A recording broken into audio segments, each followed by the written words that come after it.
Assalamualaikum warahmatullahi wabarakatuh. Bagaimana keadaan kalian hari ini? Ibu harap kalian semua dalam keadaan sehat walafiat.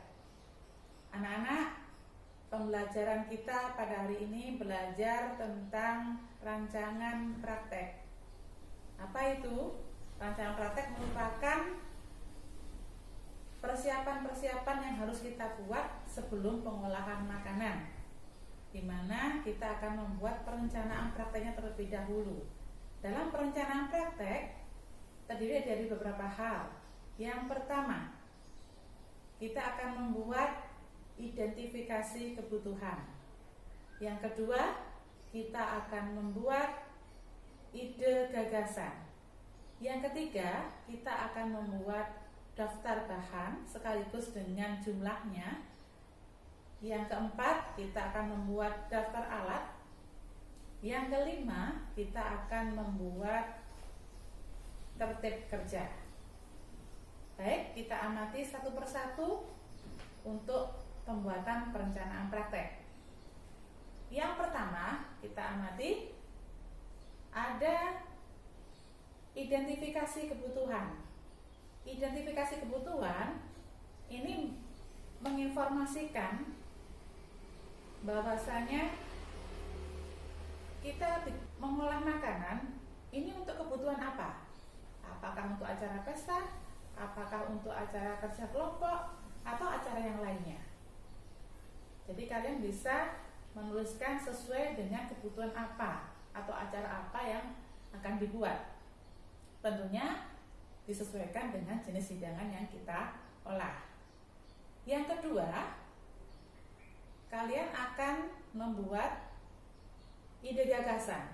Ide gagasan di sini merupakan alasan kenapa kita membuat makanan tersebut atau menentukan makanan tersebut. Contoh misalkan hari ini atau pada bulan-bulan ini musim mangga.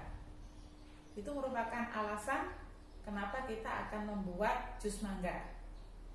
Ya, tentunya kalian bisa membuat contoh-contoh yang lainnya yang lebih banyak dan menarik. Berikutnya ada daftar bahan. Daftar bahan di sini menginformasikan tentang bahan apa saja yang kita gunakan, kemudian jumlahnya berapa. Kita bisa menuliskan dalam bentuk berapa kilo, berapa buah, berapa sendok, tentunya disesuaikan dengan resep atau makanan yang akan kita buat. Supaya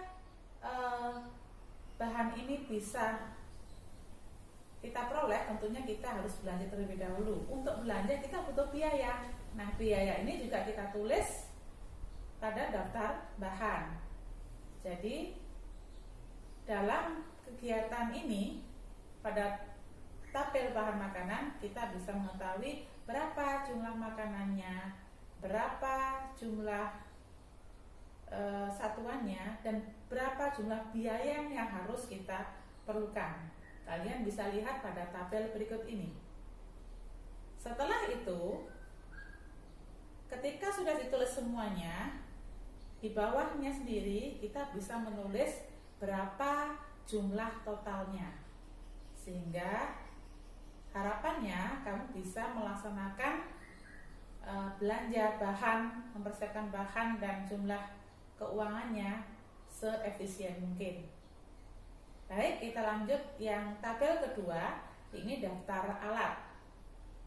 Kita lihat di sini daftar alat ada dua, daftar alat pengolahan dan daftar alat penyajian. Tentunya kalian sudah paham bukan apa saja pengolahan yang digunakan untuk mengolah makanan, apa saja alat penyajian yang digunakan untuk penyajian makanan. Kalian bisa tulis jenisnya, kemudian diikuti dengan jumlahnya. Yang ketiga, ada daftar tertib kerja. Nah, ini digunakan supaya kita dalam bekerja mengolah makanan dapat dilakukan dengan waktu yang efektif dan efisien. Dalam prakarya kita punya waktu 2 jam pembelajaran. Ya, kalau tidak pandemi normal. Selama pandemi kita hanya 1 jam pembelajaran. Nah, ini bagaimana kita bisa memanage waktu sehingga dalam 1 jam atau 2 jam pembelajaran tadi bisa berjalan seefektif mungkin. Tentunya kita akan buat tahapan-tahapannya. Yang pertama, ada beberapa kolom di sini. Nomor, kegiatan, kemudian ada waktu. Waktu di sini terbagi 2, waktu sambilan dan waktu akhir. Apa itu waktu sambilan? Waktu sambilan adalah waktu yang digunakan untuk menyambi dari kegiatan kita lakukan. Jadi mengoptimalkan kegiatan dalam waktu yang bersamaan. Contoh misalkan dalam 5 menit kamu harus sudah merebus air dan memotong sayuran. Kita tidak akan mampu melakukan kegiatan kalau misalkan waktunya itu tidak kita atur. Contohnya, kalian akan merebus air 4 menit, kemudian 1 menit kalian akan memotong. Tentunya hasilnya tidak akan maksimal, tapi kita bisa memanage. Kita rebus airnya dulu 5 menit, kemudian sambil menunggu merebus air kita masukkan waktu sambilan.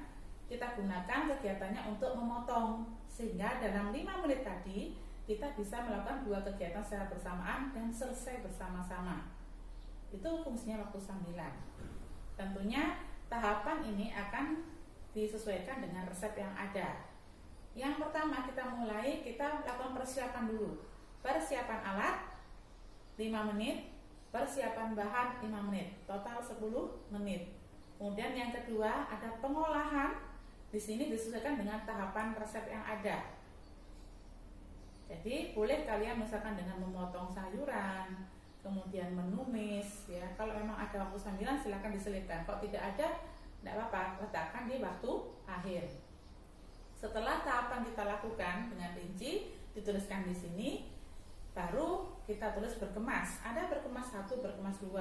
Berkemas 1 apa fungsinya? Setelah memasak kita harus membersihkan peralatan yang kita gunakan, membersihkan ruang yang kita gunakan. Kemudian ada berkemas 2, kita nanti mulai menilai hasil.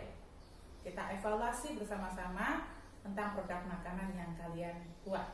Setelah itu jumlah total di bawahnya kalian tulis, sehingga dalam waktu yang ditentukan, misalkan 1 jam atau 60 menit, kalian total ke bawah.